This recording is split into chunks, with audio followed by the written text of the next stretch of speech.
Herkese merhabalar. Çiçeğin tariflerine hoş geldiniz.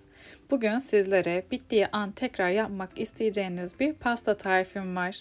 Yumuşacık keki ile nefis ıspanaklı pasta tarifi hazırlıyoruz.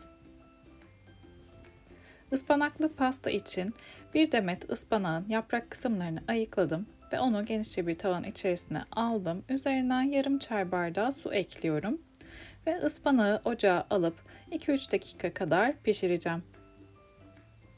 Ispanak 2-3 dakika içinde çok hızlıca soluyor gördüğünüz gibi. Solar solmaz ocaktan alıyorum. Daha fazla tutmadım ki ıspanağın rengi kararmasın diye. Şimdi pişirdiğimiz ıspanağı dar bir kabın içerisine aldım ve pürüzsüz bir kıvam alıncaya kadar blenderdan geçiriyorum. Siz de benim yaptığım gibi böyle daha dar bir kabın içerisine alırsanız eğer blenderdan geçirmeniz çok daha kolay olacaktır. 1 su bardağı ıspanak püresi artık hazır. Şöyle göstereyim kıvamını da. Rengi muhteşem. Şimdi hemen ıspanaklı kekin yapımına geçelim. 4 tane yumurtanın üzerinden 1 su bardağı toz şeker ekliyorum.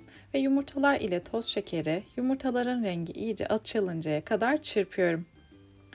Yumurtaların rengi iyice açıldıktan sonra 1 su bardağından 1 parmak eksik sıvı yağ,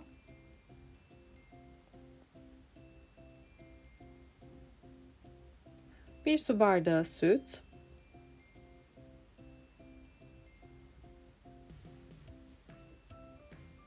ve hazırlamış olduğumuz 1 su bardağı ıspanak püresini ekliyorum.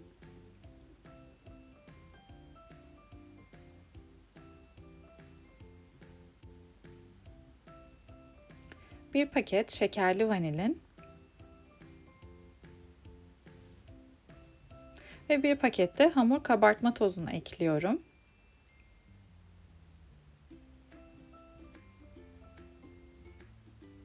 Ve ıspanaklı kekin harcını tekrar karıştırmaya başlıyorum.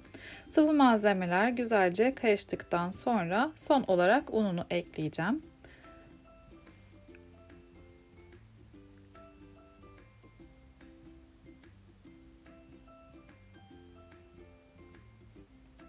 Şimdi kek harcına 2 su bardağı un ekliyorum.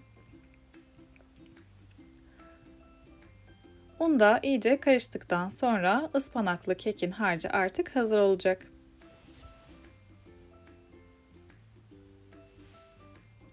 Renginin güzelliğini görüyorsunuz. Gerçekten çok güzel bir yeşil hal aldı. Şimdi hazırladığımız ıspanaklı keki yağlı kağıt sermiş olduğum dikdörtgen fırın tepsisinin içerisine aktarıyorum. Hazırladığımız bu ıspanaklı keki soğuk fırına vereceğim. 170 dereceye ayarlayacağız ve yaklaşık 13 dakika kontrollü şekilde pişireceğiz. Çok ince bir kek olduğu için çok hızlı şekilde pişecek. O yüzden mutlaka kontrol edin. Üst yüzeyinin rengi değişmeden fırından alacağız.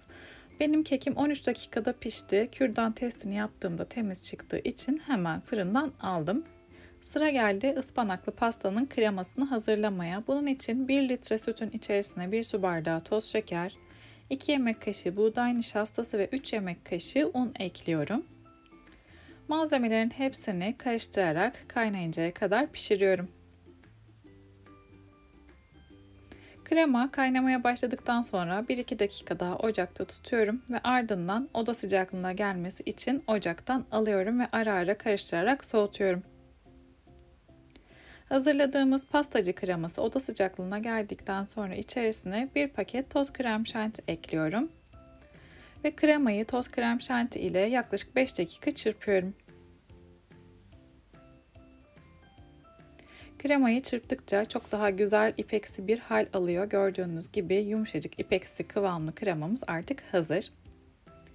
Fırından çıkardığımız ıspanaklı keki şimdi pastayı hazırlayacağımız dikdörtgen borcamın ölçüsüne göre kesiyorum.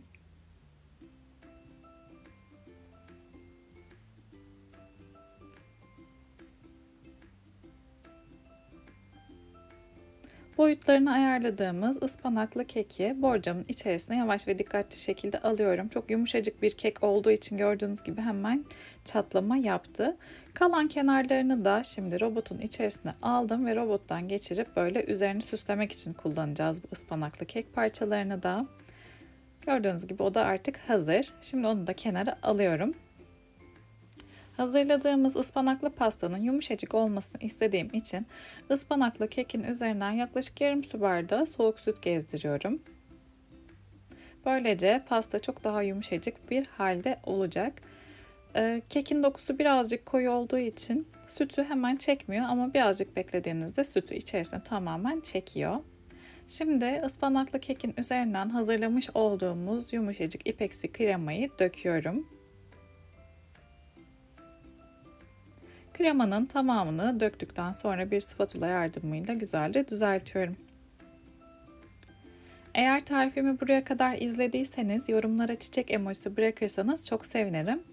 Ayrıca yayınlayacağım yeni tariflerden anında haberdar olmak için kanalıma abone olup bildirim zilini tümü olarak ayarlayabilirsiniz. Kremayı da düzelttikten sonra hazırlamış olduğumuz bu ıspanaklı kek parçalarını şimdi kremanın üzerinden serpiyorum. Pastanın her yerini kaplayacak şekilde ıspanaklı kek ile kapatıyorum. Hazırladığımız bu pastayı en az 4-5 saat buzdolabında dinlendireceğiz. Şimdi ben dinlenmeye kaldırıyorum. Ne kadar uzun süre dinlenirse o kadar güzel oluyor pastanın kıvamı. Pastayı iyice dinlendirdikten sonra dilimleyip üzerini dilediğiniz gibi süsledikten sonra servis edebilirsiniz. Ben şimdi ıspanaklı pastanın üzerine çırptığım krem şanti ile süsleyeceğim. Burayı size göstermek istedim özellikle. Ispanaklı pastanın üzerinde ıspanaklı kekin kırıntıları olduğu için krem şanti rahatlıkla yapışmadı. Ben o yüzden böyle bıçağın ucuyla destekleyerek yerleştirebildim. Bunu da görün istedim. Ve hazırlayabileceğiniz en kolay pasta tariflerinden bir tanesi olan ıspanaklı pasta tarifi artık servis için hazır. Üzerini krem şanti ve böğürtlen taneleri ile süsledim. Gerçekten yemeğe doyamayacağınız pasta tariflerinden bir tanesi. Rengiyle, dokusuyla muhteşem bir pasta tarifi oluyor ıspanaklı pasta. Eğer hiç ıspanaklı pasta yemediyseniz, ıspanaklı pasta nasıl yapılır diyorsanız kesinlikle denemenizi tavsiye ettiğim en kolay, en pratik ve en lezzetli pasta tariflerinden bir tanesi. Borcam pastası olarak hazırladığımız için de gerçekten yapması oldukça pratik bir tarif. Altında yumuşacık ıspanaklı keki, üzerinde ipeksi dokulu kreması ile tadına doyamayacağınız, biter bitmez tekrar yapmak isteyeceğiniz pasta tariflerinden bir tanesi. Hazırladığım bu ıspanaklı pasta tarifini denedikten sonra ne demek istediğimi anlayacaksınız. Şimdiden ıspanaklı pasta tarifini deneyecek herkese afiyet olsun. Denedikten sonraki yorumlarınızı mutlaka aşağıda bekliyorum. Yeni tariflerde, yeni videolarda görüşmek dileğiyle. Hoşça kalın.